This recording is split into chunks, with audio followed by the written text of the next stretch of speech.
pour une meilleure prise en charge des enfants déficients visuels admis en classe préparatoire à l'école Faye Koli de l'IF de Bignona 1, les enseignants encadreurs continuent de bénéficier de renforcement de capacité.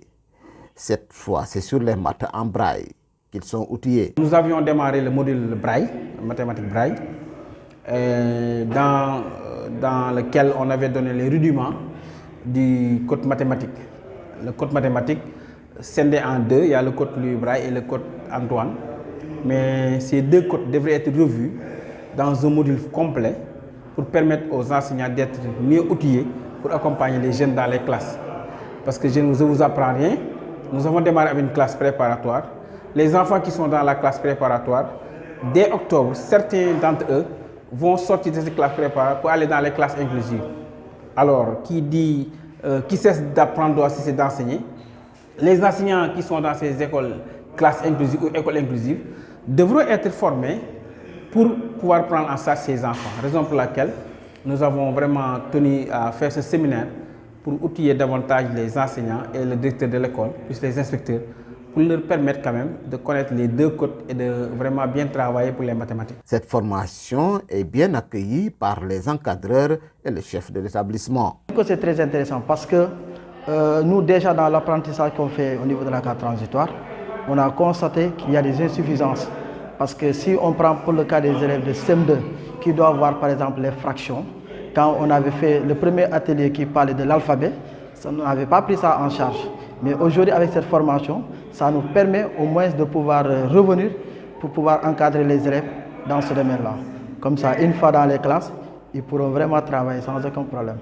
Et c'est fort bien heureux que nous soyons bien outillés pour pouvoir mieux prendre en charge, au-delà de comprendre la situation, de le prendre en charge pédagogiquement. Il faut dire que depuis le début de la mise en œuvre de la classe transitoire, les résultats obtenus sont très intéressants. Les résultats sont encourageants parce qu'on se rend compte qu'en quelques mois, les apprenants commencent déjà à lire le braille et à calculer. Donc c'est vraiment une réussite qu'on n'attendait pas d'aussi vite, mais c'est une satisfaction. Et notre satisfaction est beaucoup plus grande quand on a vu un enseignant devenu malvoyant fréquenter le centre et arriver à lire et à écrire. Vraiment, on est très satisfait de ces résultats déjà probants. Cependant, il y a quelques contraintes qu'il faut surmonter pour aller plus loin. Les quelques problèmes que nous avons notés, c'est lié à l'hébergement des enfants qui connaît un début de solution avec le centre de réinsertion sociale dirigé par M. Goudjabi, qui peut-être, si le centre est bien accompagné par l'UNICEF, il pourra loger les enfants. L'autre, c'est par rapport aux bus de transport, surtout à Ziguinchor. Nous avons connu 4 cas d'accident. Il y a un enfant qui a été mordu par un chien parce qu'il a raté son chemin, il s'est donné à un chien qui l'a mordu. Il y a 3 autres qui sont blessés par des Jakartamans. Nous-mêmes qui voyons, nous avons des problèmes avec les Jakarta, d'autant plus un enfant qui ne voit pas. Mais alhamdoulilah, avec la visite de l'ambassadeur de l'UNICEF, M. le coach Aliou Cissé, nous avons quand même des promesses. Quoi qu'il en soit, l'éducation inclusive fait de grandes prouesses au Sénégal et dans la région de Ziguinchor en particulier.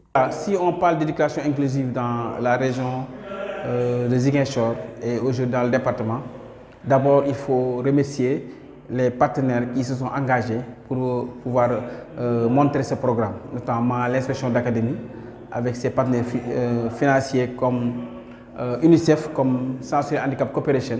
Les partenaires, on l'encourage et ils ont même fait une visite ici avec nous pour voir la mise en œuvre des activités.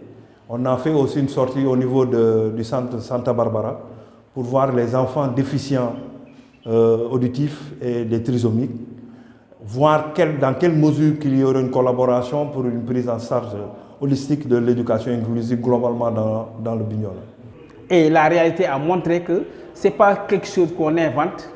Là où il y a les enfants déficients visuels, dans l'élémentaire, au préscolaire, au lycée, au collège, allez faire une enquête et vous allez voir que la réalité est là. C'est des enfants qui apprennent et qui réussissent. Les enseignants et encadreurs de la classe préparatoire sont aujourd'hui plus qu'hier mieux outillés pour bien s'occuper de la dizaine d'apprenants à leur charge.